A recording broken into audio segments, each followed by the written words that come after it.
Welcome kindreds, it's Jessica and I have got a tarot spread for you which you can use, well you can use it anytime, but it's especially pertinent around the summer solstice because it is a card, a spread based on the Sun card from the Rider-Waite-Smith tarot. So the Sun card's a bit of a strange looking card in some respects. You do see slightly different versions of it, but the main kind of like factors on this card is we've got this, obviously this beautiful sun at the top here. We've got the banner, which is like this flag that's reaching down here. When we get a lot of red on cards in Rider-Waite-Smith, it's normally like a kind of a sign of like life. And then we've got this, you know, frankly strange looking child sitting without holding on to the horse, the steed that is like in the bottom of the card. There's also some other elements here as well. Like we have got this wall and then we've got these sunflowers behind the wall as well.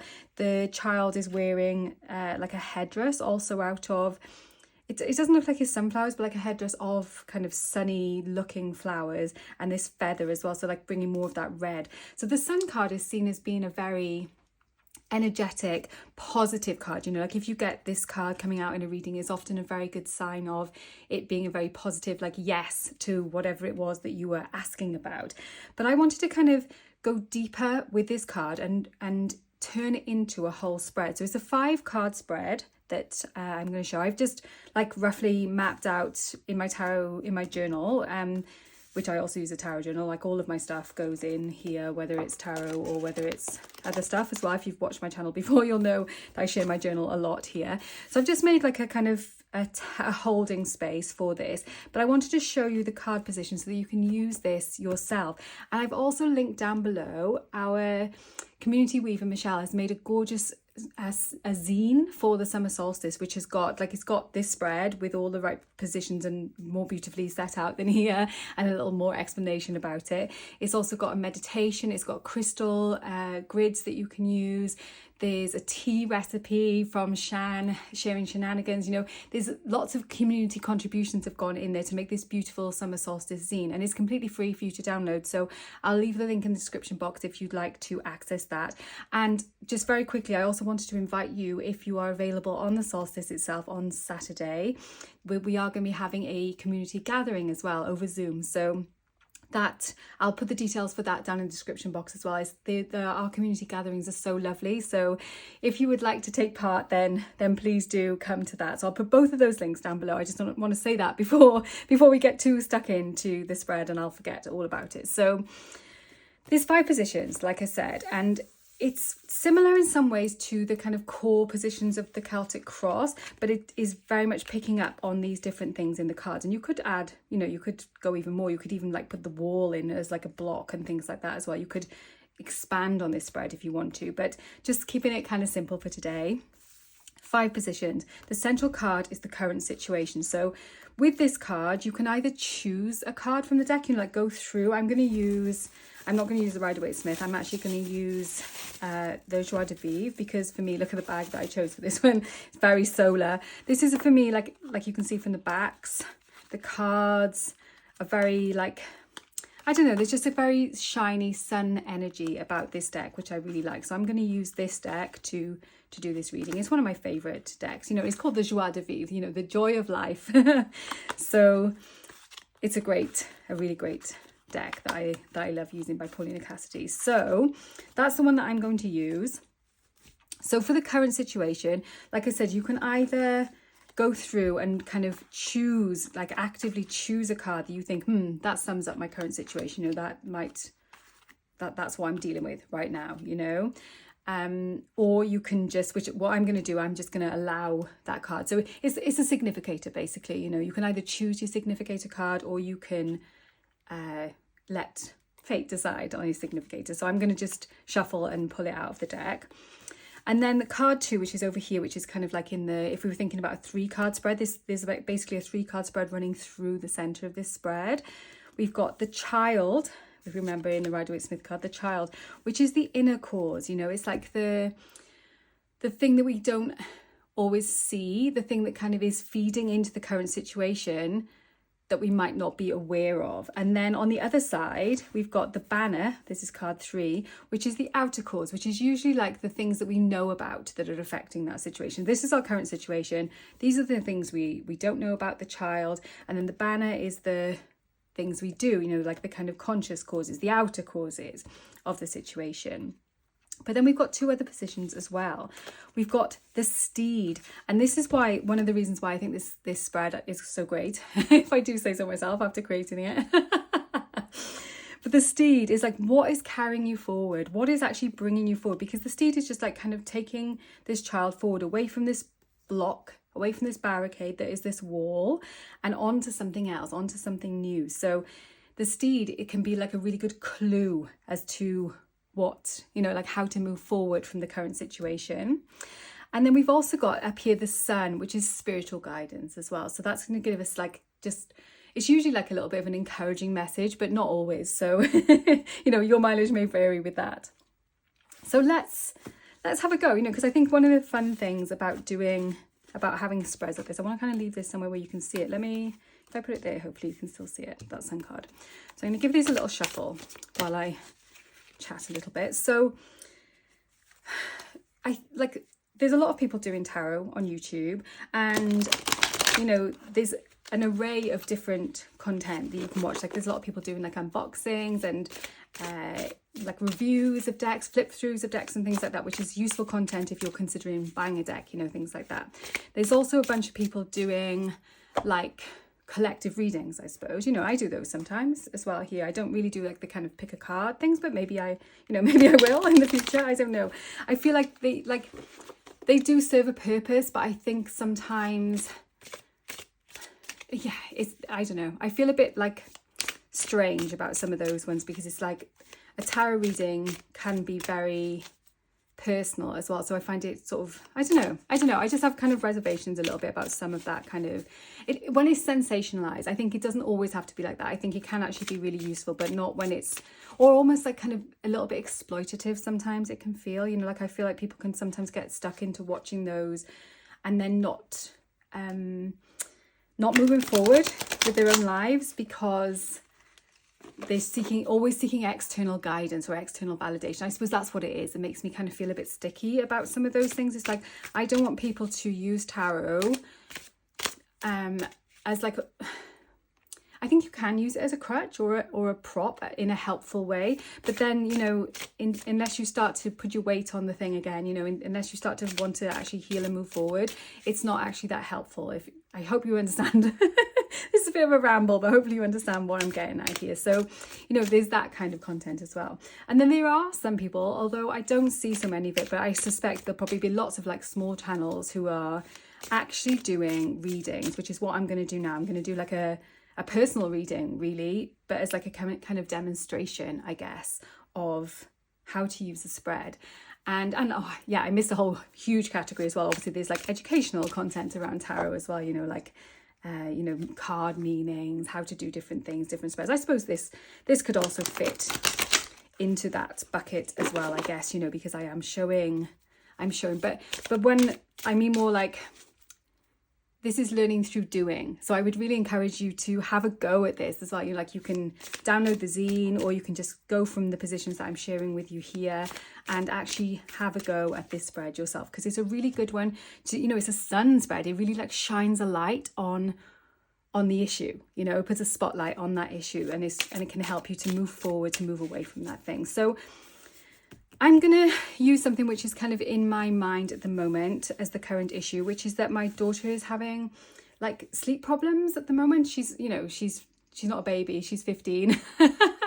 And I probably shouldn't be sharing about her problems on the internet, but you guys don't know her, so hopefully it's all fine. But it's something that's bothering me at the moment, because I'm like, she's never been a great sleeper, to be honest, ever since she has been a baby. But she's often feeling like tired in the day and stuff like that. And like, we've been to the doctors, she's been seeing a herbalist and all kinds of stuff like that as well. But I'm trying to get to the bottom of what it is with her sleep. Like, what is it? She does also have like allergies and asthma and things like that. So I'm like, maybe I need to buy like an air purifier for her room and things like that, you know. So I'm hoping that this spread will give me some insight onto that. But like, you can literally use anything. You could use a, you know, like a relationship question, or it actually works really well for like work or career, like calling kind of related questions as well, because it has got that kind of fire, solar, heart-centered, you know, when we think of the sun, it's got that heart-centered energy with it. So you can use it for lots and lots of different things, but that's what I'm using it for, is going to be to try and find out what I can do basically to like help my daughter with her sleep. So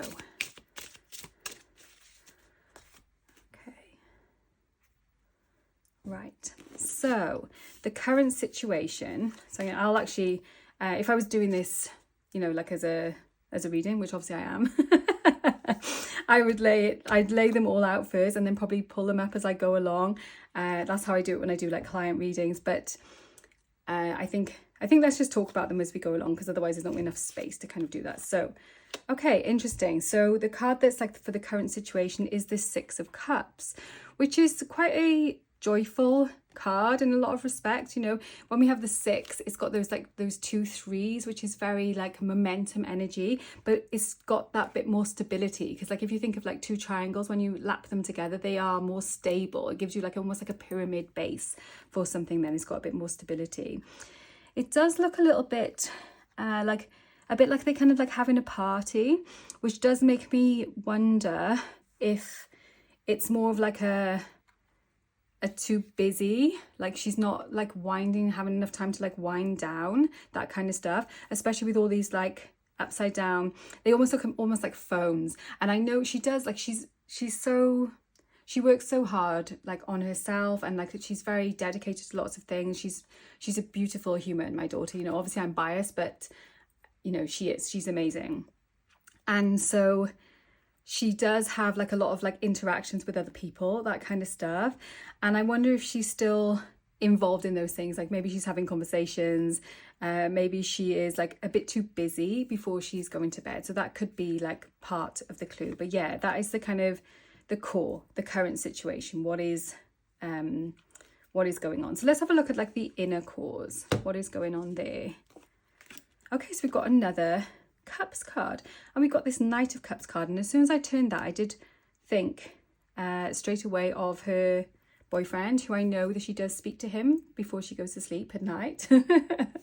And I wonder if that might actually be, you know, like we've even got this little bird here on the card sending off like a little message, and it's very like dreamy, very romantic, but you know, like how is that playing out like in the actual, so I think maybe internally there's this idea of like basically like very literal, that she is like chatting, having messages, dealing with that kind of stuff before she goes to bed, which is not helping her to have like the proper wind down. But then, you know, it's also very difficult to sort of say to her, you mustn't do that, or you must do that at like 7 o'clock instead of at like 9:30 or something like that. So that's something I'm going to need to have a little think about, a little poke around into.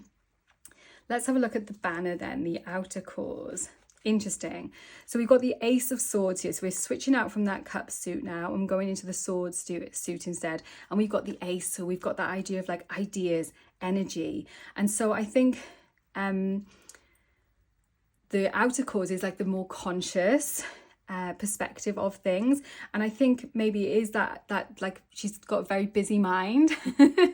So from her perspective, it's like, oh yeah, I'm thinking of new things, like look how this character's like looking off into the horizon to sort of see, oh, what is it, what about this thing, what about this thing, you know, she's got all these ideas in her head. And it's interesting because the sun is actually peeping out of the clouds down here at the bottom of the card, so it's almost like it's like the sun's going down, and then it's like, oh, but I've got all these ideas, I got all this energy, and now I want to be like thinking about this and this. And like I know that, like that's why it's the outer cause. It's like we know, she knows herself that she has trouble kind of like switching off her mind, calming down her mind. And we've already worked a lot on this stuff, you know, like I say, like she is doing like a proper wind down routine before she goes to bed. She's also using like herbal remedies and things like that to get calm, you know, she's drinking a sleepy kind of tea before she goes to sleep, that kind of stuff. But it is still like a problem that when she gets her like body still, her mind will then be like ping ping ping ping. So that's funny actually that has come out as the outer cause. Let's have a little look then at the steed. What is moving forward? Oh, okay, so we've got a direct progression here from that Ace of Swords to this Two of Swords.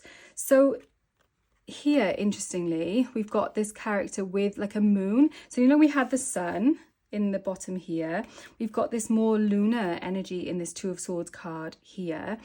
And also darkness. And this is one of the things that I have been kind of nagging her about a little bit, is like to kind of try and reduce light and things like in her eyes, because I feel like she's very susceptible to that kind of stuff, you know. So things like blocking blue light if she is using devices and things like that before she goes to bed, and just trying to get more darkness and switching off of her mind. It's really interesting though that we've got this like almost like third eye activation that is going on. And I know she does, one of the issues is not even so much about going to sleep, but it's like during the night she's also like waking, she like not consciously waking, but she wears like a sleep tracker, and that is showing that even though she's in bed for like a decent chunk of time, there's still like wakings during the night. And I wonder if she is kind of like receiving messages, receiving things which are kind of like blocking her from rest, basically, you know, like there's just too much kind of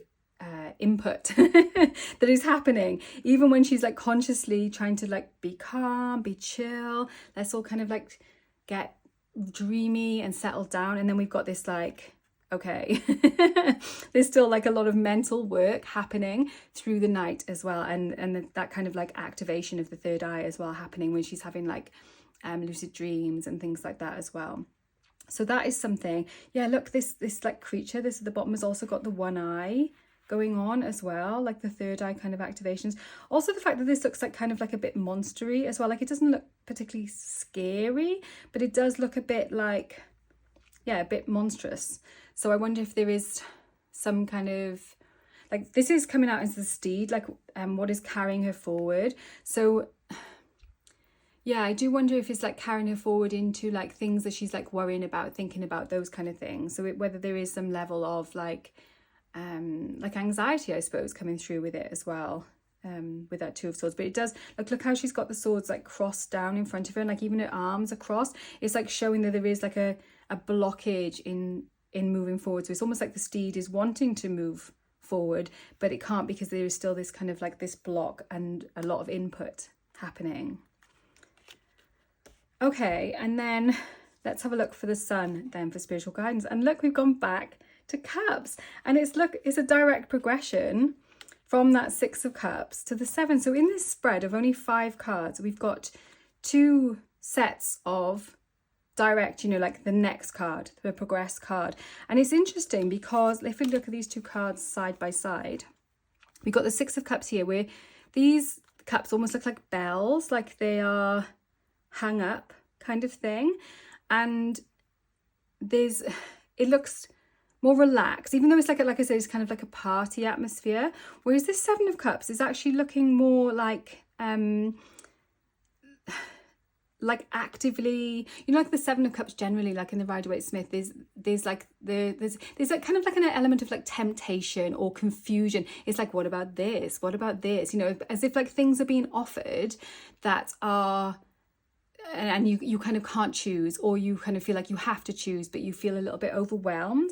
And I'm finding that like that progression between these 2 cards really interesting. And I wonder if the guidance is that she thinks, you know, that it's all chill and that it's fine to have all these kind of conversations perhaps, or like things on her mind before she goes to bed. But actually it is that kind of like if we think of these cups as like turning up and starting to be these cups, if you see what I mean, from that like progression, it's like they're having more of an impact on her than perhaps she realizes. She's like, yeah, you know, it's all fine, but maybe it's not fine. Maybe we do need to start like weeding out things like that as well.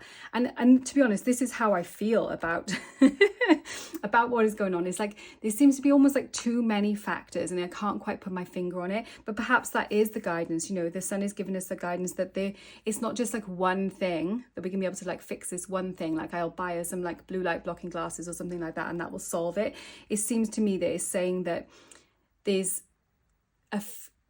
there's many factors, and I'm gonna have to look into lots of different factors. But it does seem like there's like active interruptions. Do you see what I'm saying? Like coming from this card, I'm gonna look at what it says maybe for the 6 and the 7 actually, which will be interesting. So the 6 of Cups, the keywords are harmony, nostalgia, community, trust, innocence.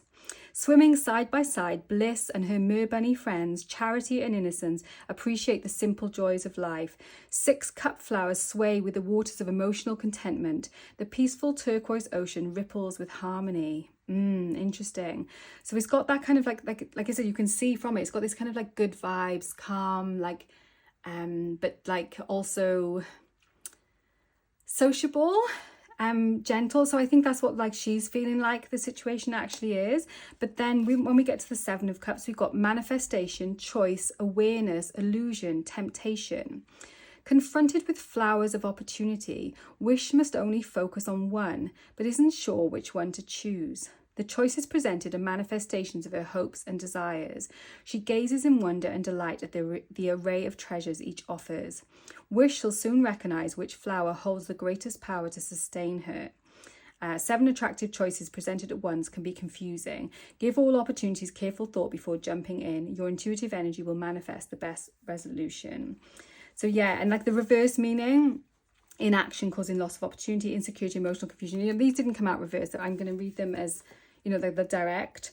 But yeah, I do feel like that the things that she thinks are like all lovely and chill before going to bed are perhaps not as lovely and chill as she feels like they are. And then maybe we do need, like I say, to have a look at lots of the different factors and also like work with her, because it, like in this card, it's like Wish, there's nobody. Is there nobody else in this card? I mean, there are like little kind of creatures coming out of this, but in lots of these cards, there's like other, you know, like there's other kind of supporting characters in them. Like when we think about, like here, she's got her mer bunnies with her. You know, here there's very much the steed. The Knight of Cups is on his like dolphin steed or dolphin-esque. Dolphin with wings steed. And then we've got this like kind of weird monstery creature down the bottom here, and also there's like bat-like creatures, and here we've got the cat on top of the Ace of Swords head as well. So it's all very like peoply in that respect. And when I see other like companion-y, you know, when I see that, I see that as being like, you don't have to do this on your own kind of thing. But actually this card is more that she does maybe have to do this on her own. It's something that maybe I just need to butt out a little bit more and let her kind of find her own, because it said like that she will come to the realization of what it is. So maybe I just need to allow her the kind of space as well to figure out what works for her. And to be honest, like I do try and do that a lot, but it's a funny age as well, isn't it? Like when they get to like mid-teens, and it's like you want to still be helpful, but without kind of hemming them in as well. So yeah, that's really interesting. That's really interesting set of cards. I don't know if I will write those up as my spread here. I think I might do like a more personally focused question, but I wanted to use a question to just show you the spread and see how it goes for you. So let me know, you know, I don't know if you've got any insights, please do share them. But yeah, let me know if you try the spread and how it works for you, you know, what insights you've got from there. I think sometimes that steed card, I'll need to look a little bit more into that steed card as well, because that can be really helpful into like, how do I move forward out of this situation? You know, that steed is carrying us forward out of that. If you do use it, let me know here in the comments on YouTube, or you could like take a photo of your spread and tag me on Instagram as well. I'm at Jessica in the Moon on Instagram, but with like dots in between, Jessica.and.the.moon. Anyway, that's it for today. Thank you so much for watching. Warmest blessings, and I will see you very soon.